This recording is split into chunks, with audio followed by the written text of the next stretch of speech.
Queridos, como eu já disse, hoje a gente está chegando ao final dessa série de pregações, que já são mais ou menos 3 meses que a gente tem falado em obras, que tem sido baseado no livro de Neemias.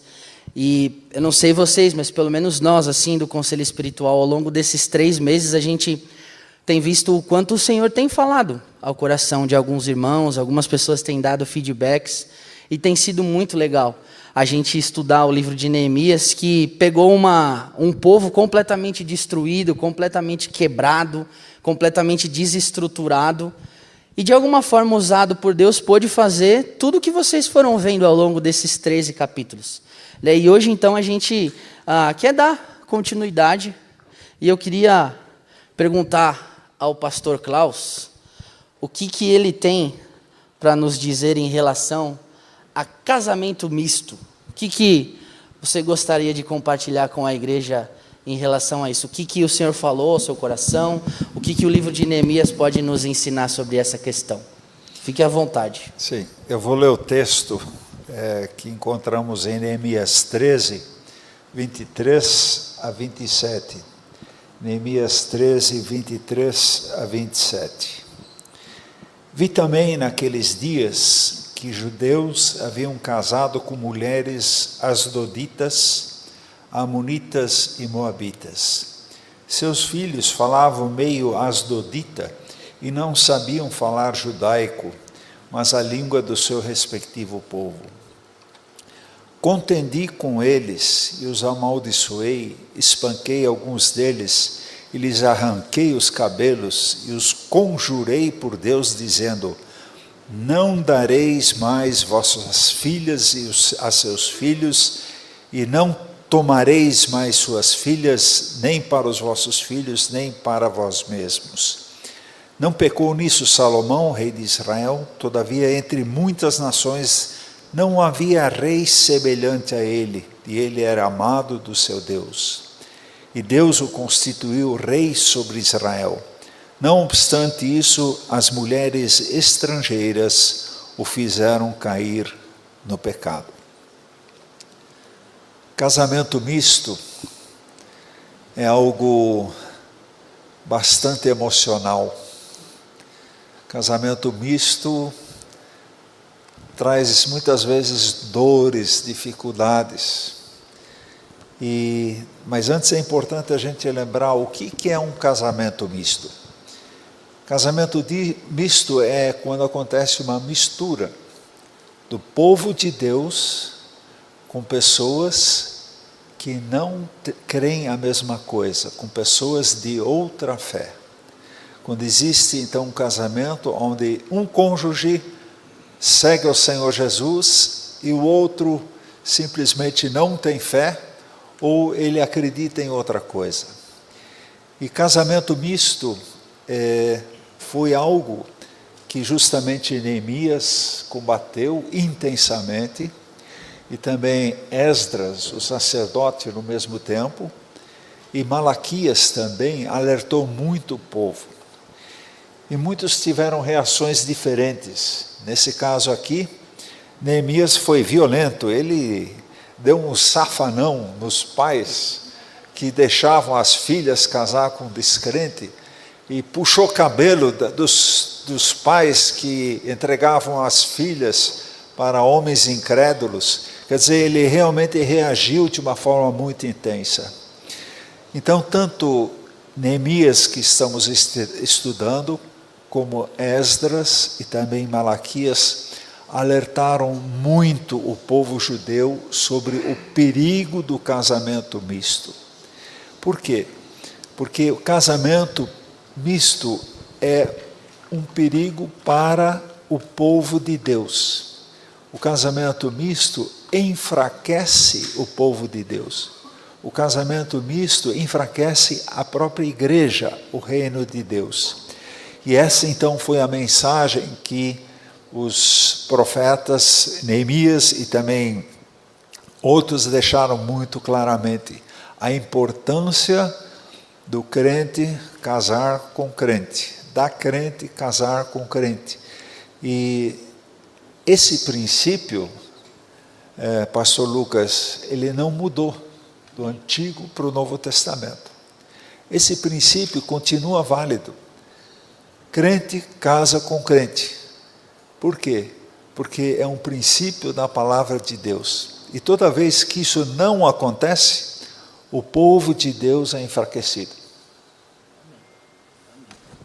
Isso significa, então, que se esse princípio não mudou, a gente precisa segui-lo até o fim. Sim.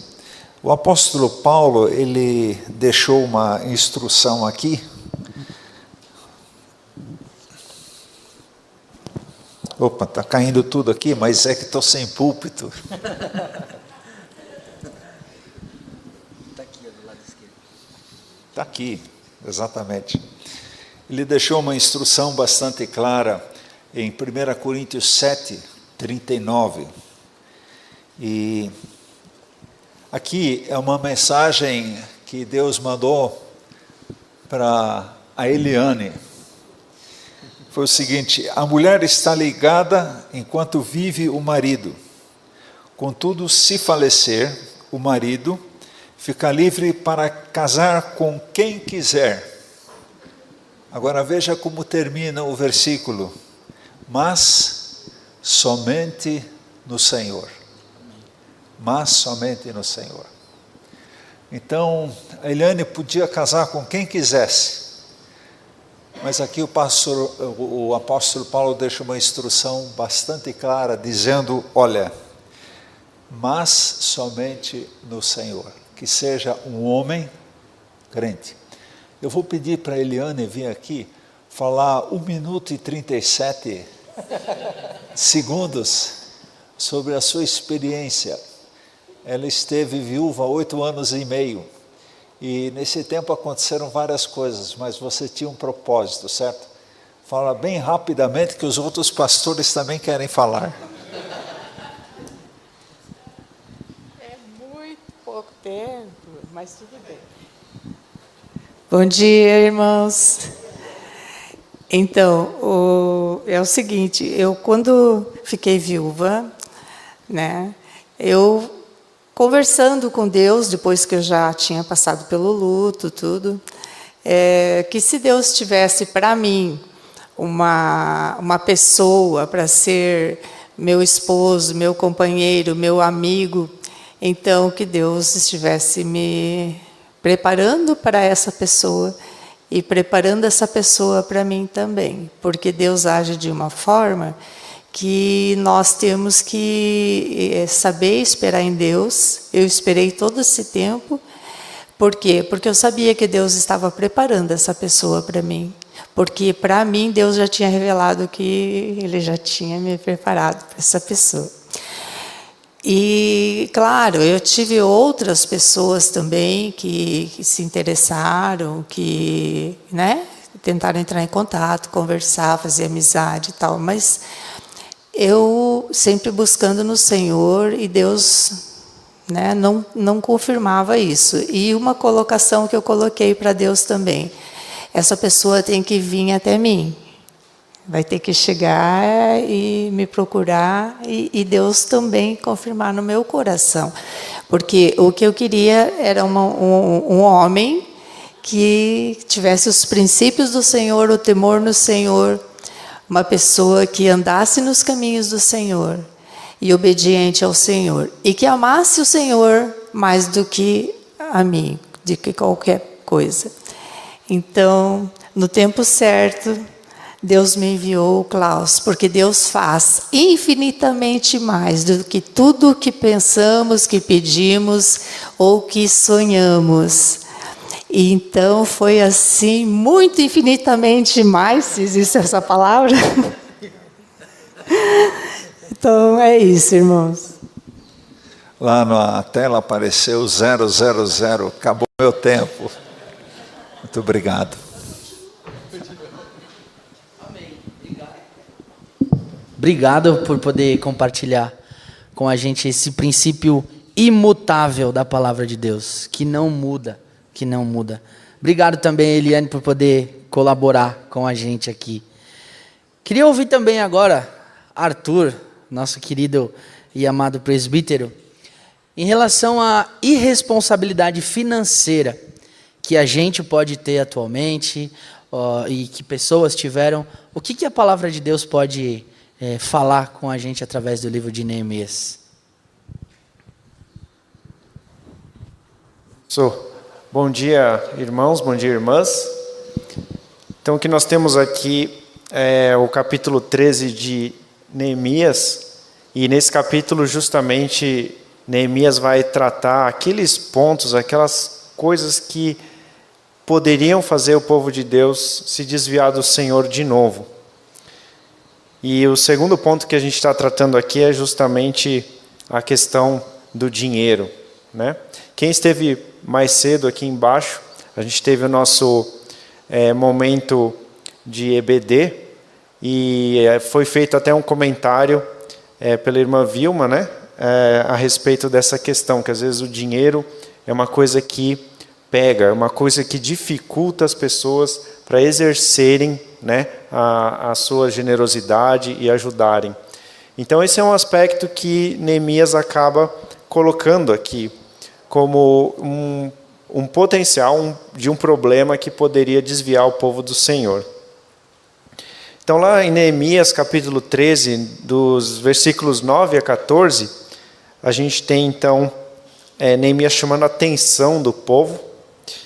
Ele começa a ir para o templo, começa a organizar as coisas no templo, e lá no versículo 9 diz assim: mandei purificar as salas e coloquei de volta nelas os utensílios do templo de Deus, com as ofertas de cereal e o incenso. Também fiquei sabendo que os levitas não tinham recebido a parte que lhes era devida, e que todos os levitas e cantores responsáveis pelo culto haviam voltado para suas próprias terras. Então o que aconteceu? Diversos levitas, diversas pessoas que eram envolvidas na obra do Senhor, na igreja, que trabalhavam, né, na igreja da época que era o templo, que trabalhavam para o templo, tinham se mudado para Jerusalém, estavam começando a vida lá, só que eles eram sustentados de doações, de dízimos, né? Mas o que aconteceu? Eles não estavam recebendo esses recursos, e aí eles tiveram que voltar para a sua terra natal, né? Voltar a ter a sua renda normal. Então o que aconteceu? Neemias chamou a atenção do povo, tá? Por quê? Porque o povo não estava seguindo a lei de Deuteronômio. A gente falou um pouquinho sobre essa lei nas últimas semanas, né? A importância de se seguir a lei. E lá em Deuteronômio 14, por exemplo, dizia a respeito do dízimo. Então, Deuteronômio 14, 22, separem o dízimo de tudo o que a terra produzir anualmente. E o segundo ponto, versículo 27 também. E nunca se esqueçam dos levitas que vivem em suas cidades, pois eles não possuem propriedade nem heranças próprias. Então esses sacerdotes, né, tinham se mudado, e eles estavam agora precisando dos recursos para poderem sobreviver. E isso não estava acontecendo. Para isso, então, Neemias chamou a atenção do povo. Não foi só ele. Os próprios profetas da época, o pastor Klaus comentou aqui de Malaquias e Ageu, também escreveram a respeito disso e chamaram a atenção do povo para que o povo tivesse essa responsabilidade de se seguir com a lei do dízimo. Lá em Ageu 4, Ageu 1, de 4 a 11, diz assim: acaso o tempo de vocês é tempo de vocês morarem em casas de fino acabamento, enquanto a minha casa continua destruída? Agora, assim diz o Senhor dos Exércitos, veja aonde os seus caminhos os levaram. Vocês têm plantado muito e colhido pouco. Vocês comem, mas não se fartam. Bebem, mas não se satisfazem. Vestem-se, mas não se aquecem. Aquele que recebe salário, recebe-o para colocá-lo numa bolsa furada. Assim diz o Senhor dos Exércitos, vejam aonde os seus caminhos os levaram. Subam um monte para trazer madeira, construam um templo para que eu me alegre e nele seja glorificado, diz o Senhor. Vocês esperavam muito, mas para a surpresa de vocês acabou sendo pouco. E o que vocês trouxeram para casa eu dissipei com um sopro. E por que fiz isso? Pergunta o Senhor dos Exércitos. Por causa do meu templo, que ainda está destruído, enquanto cada um de vocês se ocupa com a sua própria casa. Então a gente tem aqui o profeta Ageu chamando a atenção do povo, né, a respeito da importância de se cuidar do templo, né, se fazer o dízimo e se cumprir essa lei de Deuteronômio. E também tem um trechinho de Malaquias. Malaquias, lá no capítulo 3, ele diz, a partir do versículo 8, pode um homem roubar de Deus? Contudo, vocês estão me roubando. E ainda perguntam, como é que te roubamos? Nos dízimos e nas ofertas. Vocês estão debaixo de grande maldição, porque estão me roubando, a nação toda está me roubando. Tragam o dízimo todo ao depósito do templo, para que haja alimento em minha casa.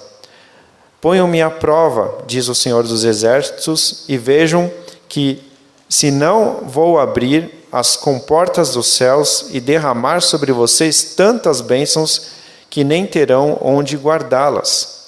Impedirei que as pragas devorem suas colheitas e as videiras nos campos não perderão seu fruto, diz o Senhor dos Exércitos. Então todas as nações os chamarão de felizes, porque a terra de vocês será maravilhosa. Malaquias 3, de 8 a 12. Então qual era a solução aqui? A solução era obedecer, colocar, Deuteronômio 14 em prática. Em outras palavras para nós, a solução é nós exercermos a generosidade. E como é que a gente aplica isso nos dias de hoje? A gente se envolve cooperando com a obra de proclamação da boa notícia de Jesus, com a obra de proclamação do Evangelho. Um exemplo dessa participação seria a gente se envolver em missões, ajudar os missionários. Outra forma da gente se envolver é dar o dízimo todo mês, aqui para a igreja, a gente então exercer essa generosidade, estando disponível para, na verdade, dar de volta, pastor Lucas, aquilo que o Senhor nos dá, O Senhor nos dá, o Senhor nos concede essa condição financeira, essa condição de vida, e a gente pegar uma parte disso e devolver e dar em generosidade como resposta ao que o Senhor nos dá. Amém? Isso significa então que o Antigo Testamento não caducou, como muitos têm dito por aí, onde trabalham a ideia de que dízimo e oferta é lá do Antigo Testamento, não faz sentido, mas a gente acabou de ver aqui que isso também é uma ideia atual, e que o próprio Jesus falou sobre isso, o próprio presbítero Arthur compartilhou essa ideia. Glória a Deus, muito obrigado pelo posicionamento, pelo pensamento, louvado seja Deus. E a gente queria ouvir também do pastor Shade, chegou sua vez. O que você tem a dizer para nós a respeito da guarda do sábado, que para muitas pessoas é um tema polêmico, muitos por aí não têm guardado nem um dia mais para o Senhor, têm vivido suas vidas como se o Senhor não existisse, e a gente queria ouvir de você o que você pode nos dizer em relação à observância, à restauração do sábado. Amém. Queria agradecer, a oportunidade de estar junto aqui com o pastor Klaus, com o presbítero, com o pastor Lucas. E realmente o capítulo 13 de Neemias, esse último capítulo, ele trabalha nesses 3 tópicos, que nós estamos comentando: o casamento misto, a questão das finanças, e entra em questão do sábado. Porque quando nós olhamos para o capítulo 13, nós vemos que Neemias iniciou uma reconstrução, tanto dos muros, e uma restauração do povo de Deus. O povo de Deus estava disperso, tinha voltado do cativeiro, ainda estava se organizando, fazia 70 anos que eles estavam tentando se organizar em Jerusalém, os muros caídos, e aí Neemias reconstrói os muros, as portas da cidade, e ali ele vai trabalhando agora em áreas específicas do povo, que deveria ser mantida para que o Messias nascesse do povo de Deus.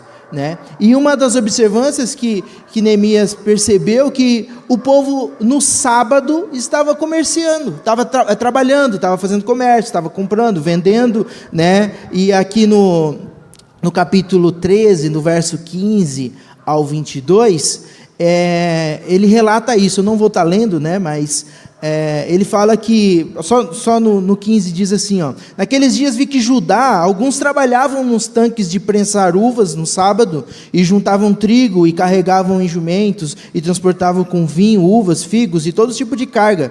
Tudo isso era trazido para Jerusalém em pleno sábado. Então, o Senhor já tinha instituído, lá na lei de Moisés, lá em Deuteronômio fala sobre isso, Êxodo também fala sobre isso, que o povo deveria guardar o sábado, que eles deveriam trabalhar 6 dias e no 7º dia descansar.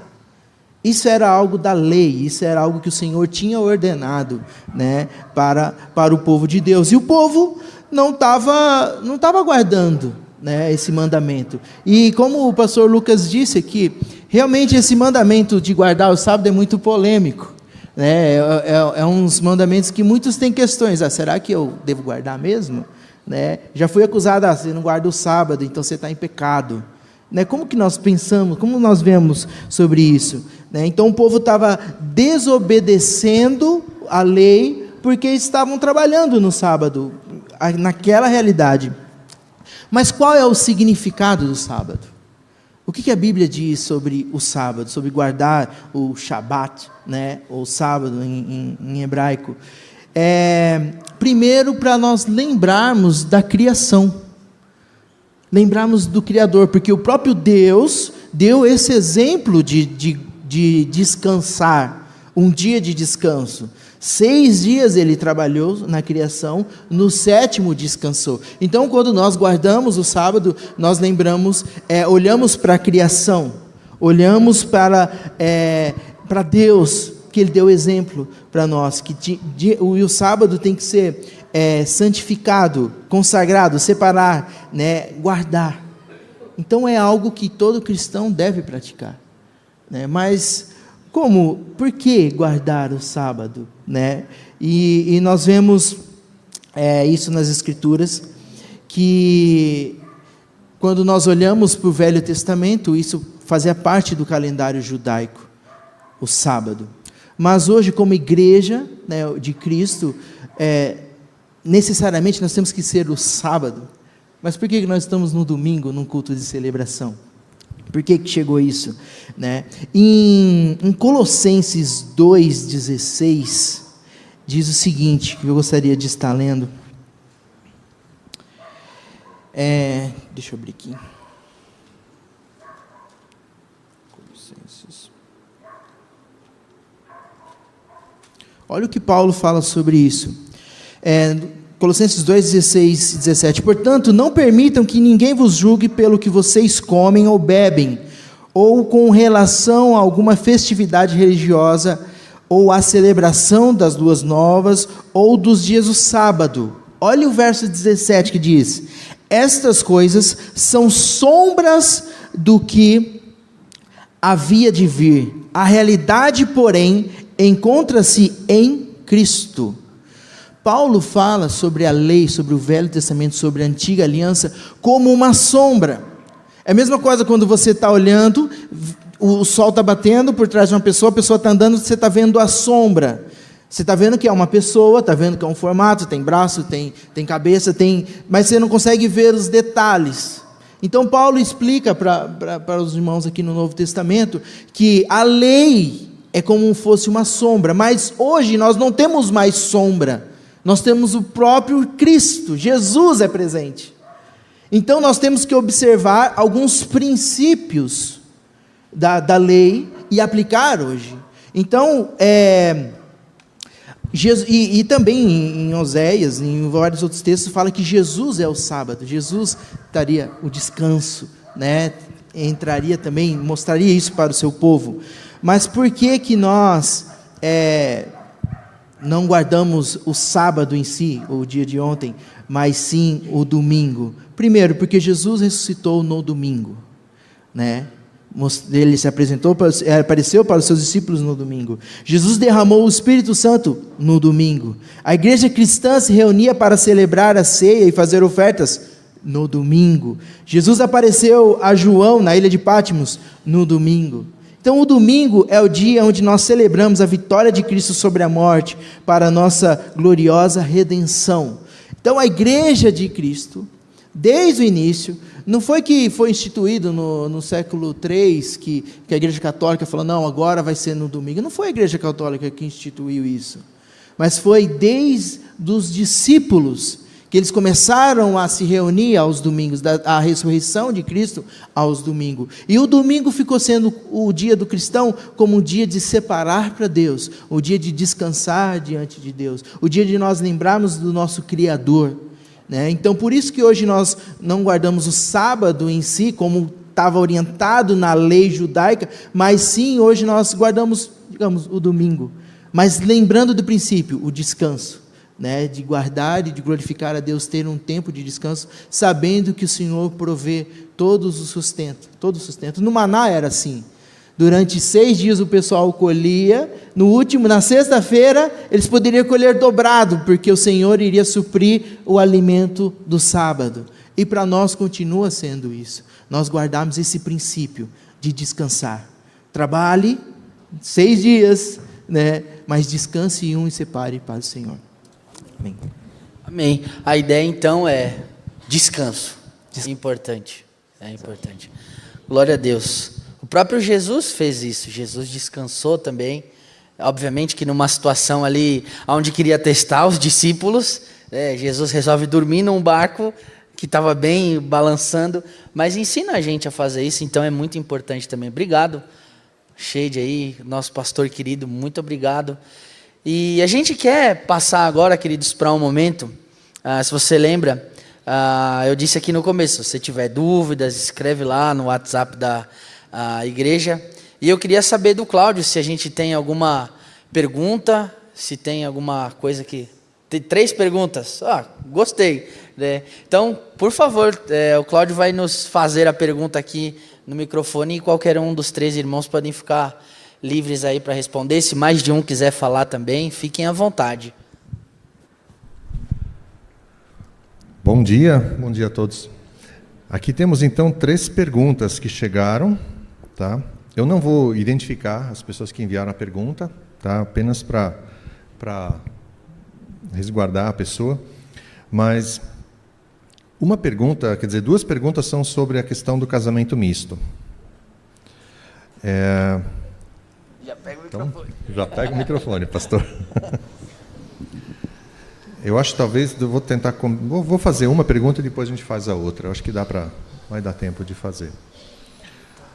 Como denominação e igreja local, como a igreja local, juntamente com a sua liderança espiritual, deve se posicionar perante os membros que porventura seguem o caminho de se casarem numa união mista?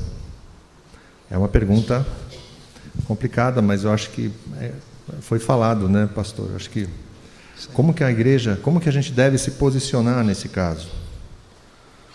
Talvez como Neemias fez, né? A nossa igreja tem as portas abertas. Todo mundo pode entrar, todo mundo pode frequentar a nossa igreja. Nós não expulsamos ninguém, todo mundo pode estar presente aqui. Só que a nossa igreja fecha a porta para o pecado. Nós fechamos a porta para o pecado. Então, essa é a nossa responsabilidade.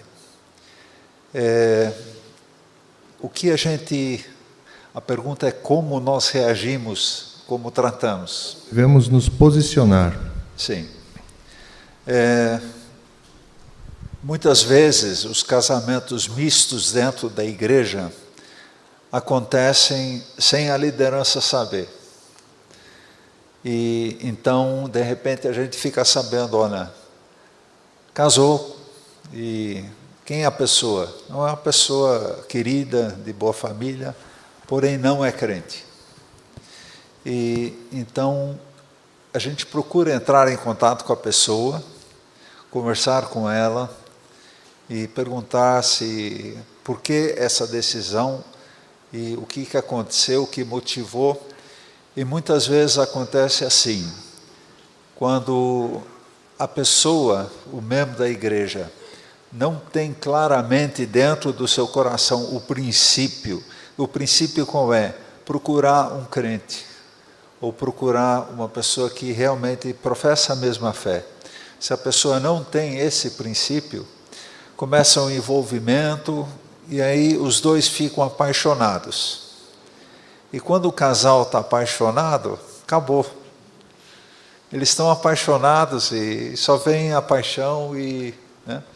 Então, é uma situação muito dolorosa para a família, é uma situação dolorosa também para a pessoa que está casando com um incrédulo. Agora, já aconteceu também que a pessoa que não cria se converteu. Mas isso acontece raramente, raramente. O pastor Jaime Kemp, ele disse o seguinte certa vez: se você tem certeza de 84% de que o avião vai cair, você vai embarcar nesse avião? Se você tem certeza de que o avião, 84% que ele vai cair, você vai entrar nesse avião? Por uma questão de cuidado, não, né? Mas Deus, na sua infinita misericórdia, Ele faz o que Ele realmente quer fazer.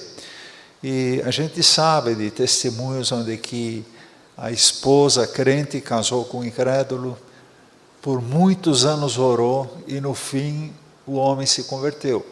Mas geralmente o que acontece, a parte crente esfria. Não é assim que a parte crente anima o incrédulo, mas geralmente é assim que o incrédulo, ele esfria a parte crente. E isso enfraquece a igreja, enfraquece o povo de Deus, né?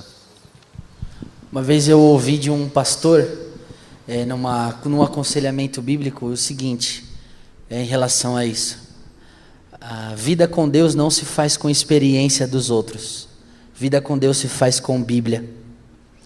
E isso me impactou muito, porque essa pessoa dizia, mas o meu filho deu certo.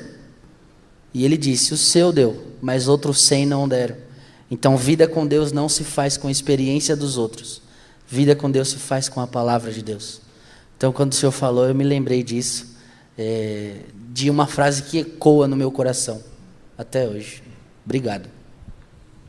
Obrigado, pastor. A gente tem mais uma pergunta, mas antes eu vou passar uma pergunta do sábado, pode ser?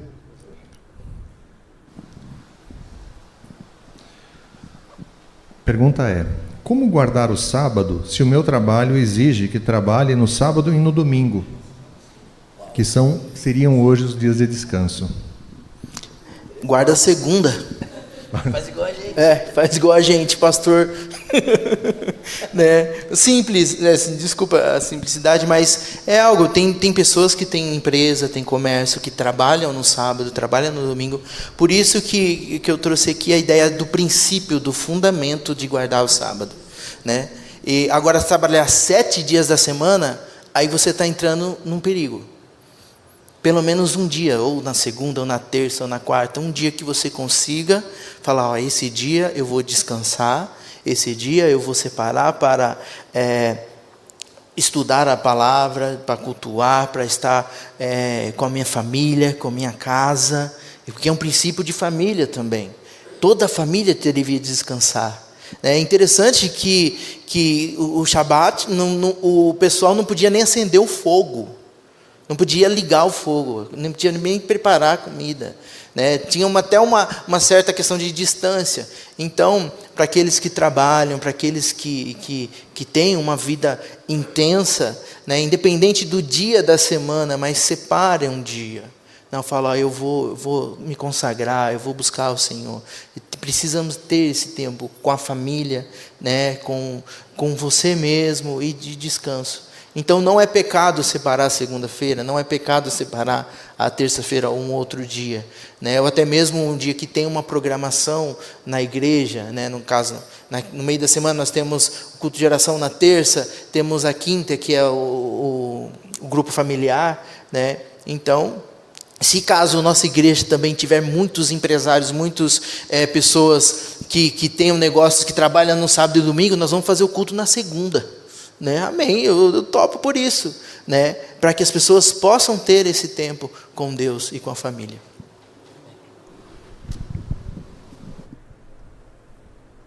Só esclarecendo um pouquinho também, pastor, a questão do perigo, né? O perigo é a ganância, né? É a ganância onde todas as outras áreas da vida, inclusive o próprio corpo da pessoa, a família, tudo isso fica deixado de lado para se obter cada vez mais dinheiro e nunca termina isso. Então esse é o perigo que a gente deve tomar, que também tem a ver um pouco com dinheiro, né? Questão de juntar e não ser também generoso. Muito obrigado, pastor. Agora, mais uma pergunta sobre a questão de casamento misto. Como aconselhar uma pessoa que passou uma frustração muito grande em um relacionamento com um cristão a não se casar com um não cristão? Boa pergunta. Alguém de vocês quer responder? Eu não.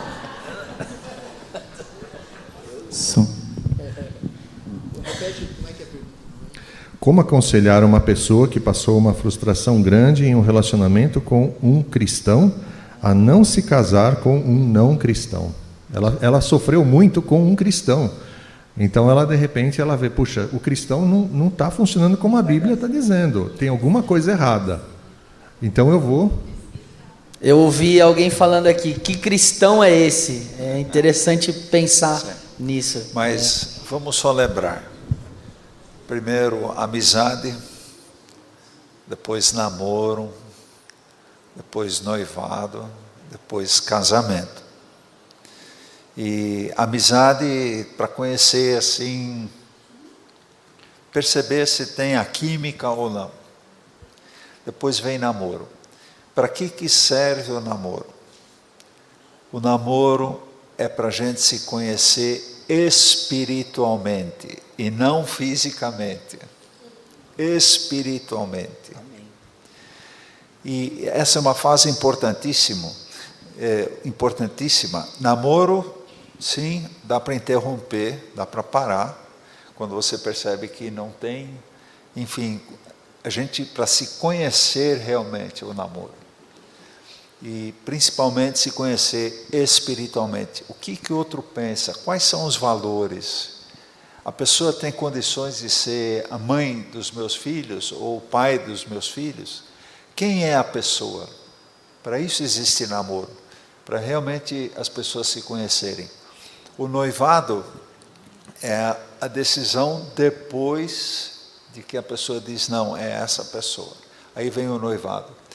Noivado é para nos conhecermos emocionalmente, porque no noivado acontecem os ajustes práticos da vida, como é que vai ser isso, como é que vai ser aquilo, e a gente se conhece emocionalmente, a gente tem os primeiros desentendimentos assim, como é que vai ser isso, vai ser aquilo, mas a gente vai se ajustando, e por fim vem o casamento. E o grande presente do casamento é o quê? A primeira relação sexual. Esse é o grande presente da noite de núpcias. Então, hoje em dia as pessoas estão mudando as coisas. Namoro para se conhecer fisicamente. Noivado não precisa. E vamos coabitar. vamos viver junto para ver se dá certo. Mas não, tem uma escala. E realmente o grande presente de Deus para o casamento, para a noite de núpcias, é a primeira relação sexual. Ah, pastor, mas hoje em dia é difícil ficar virgem. Eu tenho um amigo médico, a turma da faculdade de medicina descobriu que ele era virgem. Aí deu aquele bafafá. Você, virgem, mas como, né? Ih, a coisa não funciona, como é que é isso, né? E ele virou para os colegas e disse, olha, é preciso ser muito macho para ficar virgem. Muito macho para ficar virgem. Então, eu torço por vocês, principalmente jovens. Hoje, com tantas possibilidades, um nível moral tão baixo, você preservar e dizer, não, eu vou me preservar para aquela pessoa que Deus tem preparado para mim. Então, quando existe todo esse preparo, a chance de um casamento não dar certo, ou descobrir depois de casar que o cara é um banana, aí a chance é cada vez menor. Né? Vamos seguir os passos normais, nos conhecer, fazer perguntas, realmente, para depois entrarmos conscientemente num casamento.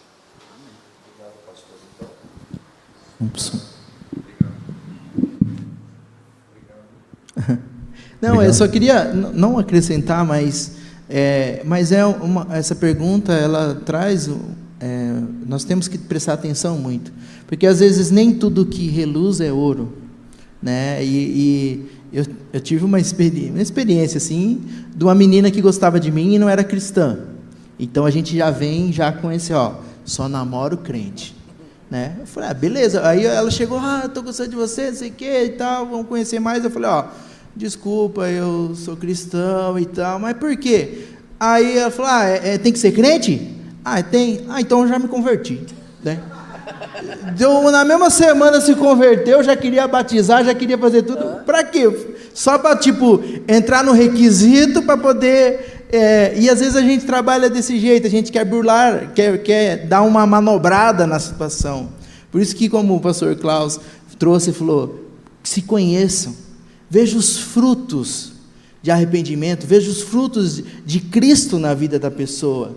Né? Ser cristão é isso, e é bom observar, porque tem muitos maridos cristãos que são maus maridos, infelizmente, que não deixam Deus trabalhar, não obedecem o que o Senhor tem ordenado, e a Bíblia fala, ame sua esposa, cuide, proteja, né? Seja bons maridos, isso é uma orientação da Bíblia, mas infelizmente muitos cristãos não seguem isso, desobedecem a Bíblia, né? E aí as pessoas se frustram, falar, eu era o requisito de eu casar com um cristão para ser uma mil maravilha meu casamento, mas o cara não é convertido direito, ou não exerce o que a palavra tem orientado, né? Por isso que nós o tempo todo temos que olhar para o nosso exterior e falar, Senhor, será que eu estou vivendo a tua vontade, será que eu estou obedecendo as Escrituras para ser a cada dia um bom marido? Agora, uma pessoa que não é cristã, ele não vai ter esse pensamento. Ele falou, eu fui criado assim, eu vivi assim, eu nasci assim, eu vou continuar assim, você vai ter que se submeter desse jeito. Mas quando é cristão, é diferente. O Espírito Santo trabalha dentro da gente. Não que nós não pecamos, mas se nós pecamos, o Espírito Santo incomoda, fala, eu falei com a minha esposa, eu fui rude aqui, eu estou vacilando nisso, então eu vou corrigir. Isso que a igreja está querendo passar para os cristãos, não colocar uma regra cruel, fala, não, você vai ser punido, eu tenho que casar com qualquer um aí que é cristão. Não, são princípios, nós cremos nesses princípios, que o Senhor trabalha no interior, e que junto a família vai glorificar a esse Deus, juntos, os dois ali sendo pessoas diferentes, vão glorificar a Deus, né? Então, era mais isso que eu queria. Obrigado. Então aqui é seguir, o aconselhamento seria então observar aquilo que a Bíblia nos orienta, como que a gente deve seguir essas etapas até o casamento, né? Pastor, por favor, pode ir. Agora tem casos onde a pessoa já casada. Isso. Seria a próxima pergunta. Se a pessoa já está casada, como aconselhar sem magoá-la? A pessoa já casada? Já casada. Como a gente pode aconselhar? Acontece que uma pessoa se converte, casada, mas o cônjuge não, depois de casado. Então, qual que é o aconselhamento aqui que o apóstolo Paulo faz? Ele diz, não se separe. Não se separe. Por quê? Porque a parte crente vai santificar a parte incrédula. E uma mulher crente que se converteu depois de casada, ela passa a santificar o marido sem ele saber. É uma bênção. Então, a parte crente não deve se separar da parte incrédula. Ele não crê como eu creio, então vou me separar, vou me divorciar. Não, a parte crente deve ficar firme. Agora, se a parte incrédula tomar a decisão, eu não vou continuar casado com você, e abandona a esposa ou o marido, então a parte crente que perseverou, que lutou até no fim pelo casamento, mas onde a parte incrédula então abandona, nesse caso essa mulher tem o direito, ou esse homem tem o direito de casar de novo. Mas a parte crente não deve forçar um divórcio. Muito obrigado. Essa pergunta?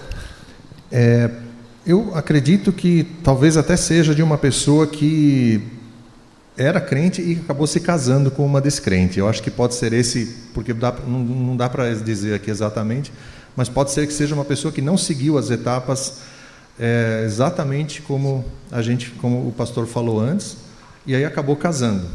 De repente, por algum motivo, ela achou que daria certo. Essa pessoa, vamos supor que seja uma pessoa crente e casou com um descrente. Que aconselhamento a gente poderia dar nesse caso? Não se separe, já que casou, não se separe, e ore pela parte incrédula. E como é importante compartilhar as dores com os outros também, para que várias pessoas possam estar orando, para que a outra parte se converta, né?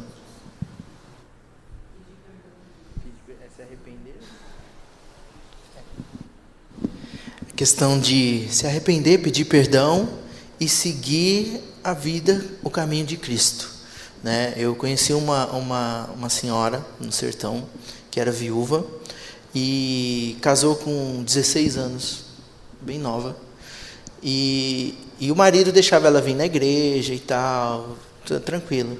No dia do casamento, ela saiu de noiva no casamento, na porta da igreja, ele virou para ela e falou: olha para trás, para a igreja, e despede, porque nunca mais você vai voltar aqui. Ela dando esse testemunho. E ficou casada acho que mais de 50 anos. E ela falou: só voltei para a igreja depois que meu marido faleceu.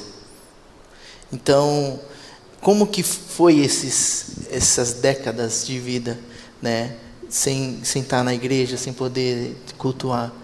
Então é algo assim, perseverar na fé, perseverar em oração, né? Se arrepender e continuar, né? Não desistir. Amém, obrigado. Chegou mais uma pergunta. Acho que esse tema do casamento misto toca nas pessoas, né? Eu acredito que até possa já ter sido respondido, mas é bom a gente reforçar naquilo que vocês já comentaram, né? Uma pessoa que era da igreja e se afastou por casar ou namorar uma pessoa descrente, como eu posso ajudar essa pessoa a reencontrar o caminho do Senhor?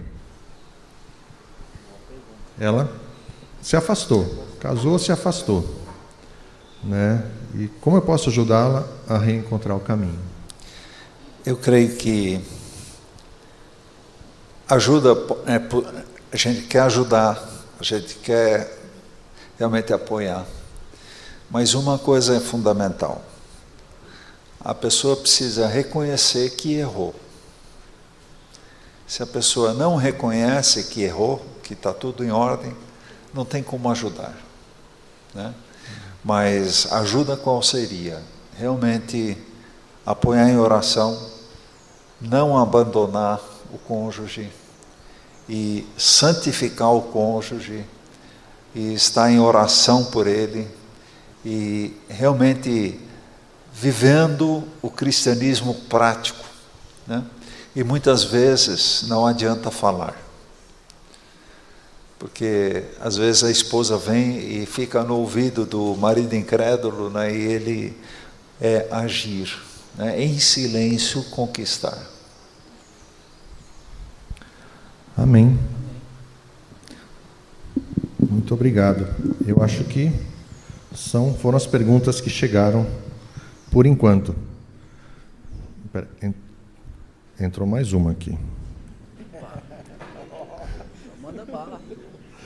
Agora, olha, essa pergunta aqui, ela acho que mistura um pouco os temas aqui, que assim, é interessante, não é mistura no mau sentido, mas ela abrange mais coisas, essa pergunta aqui. Se uma pessoa que é crente recebe o salário e por ganância não ajuda com dízimo, ou quando ajuda é por se sentir obrigado ou obrigada a ajudar, como aconselhar essa pessoa? Talvez tenha agora mais com o presbítero Arthur aqui. Ó. Quer que eu repita a pergunta? Ou? Não, tudo bem. Foi uma pergunta generosa, porque eu estava meio quieto, acho. Então. Mas eu acho que, bom, o importante é a gente observar e ter muito claro o princípio, né? E é o princípio que a gente comentou, né? De que é o Senhor quem supre todas as nossas necessidades. Se a gente tem dificuldade disso, a gente precisa observar aquilo que aconteceu na nossa vida ou na vida das pessoas que estão ao nosso redor, né? Que às vezes passam por dificuldades e a gente observar, poxa, realmente é o Senhor quem supre, né? Eu queria colocar um versículo aqui que Paulo, né, em Filipenses, com a igreja de Filipos, ele agradece, ele tem um momento em que ele agradece essa questão e ele agradece pela cooperação da igreja, né? E ele diz assim: recebi tudo e o que tenho é mais que suficiente, estou amplamente suprido agora que recebi de Epafrodito os donativos que vocês enviaram. Elas são uma oferta de aroma suave, um sacrifício aceitável e agradável a Deus. Então, a doação, né, generosa, a doação que é dada com o coração, ela para o Senhor é um sacrifício, é um aroma agradável a Deus, né?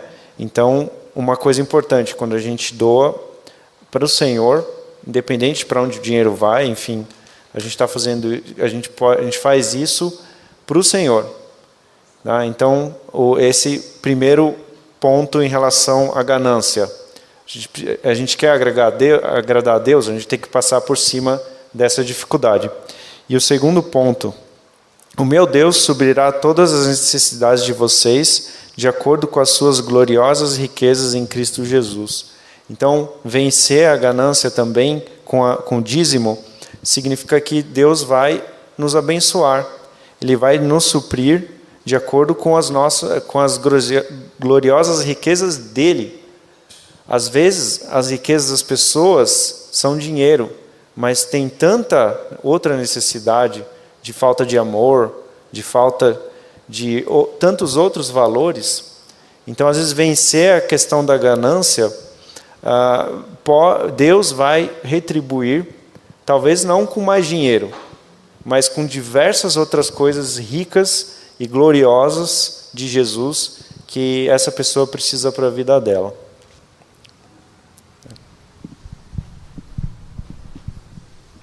Muito obrigado. Tem uma pessoa escrevendo aqui que tem uma pergunta para o culto, mas ainda não chegou a pergunta.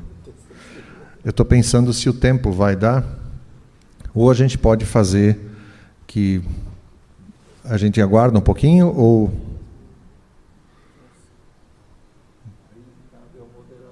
O moderador até espera, mas eu estou pensando na questão da direção do culto aqui, que se o, e o tempo... Escreve aqui, mais rápido, vai, mais rápido. Escreve porque a gente tem uma...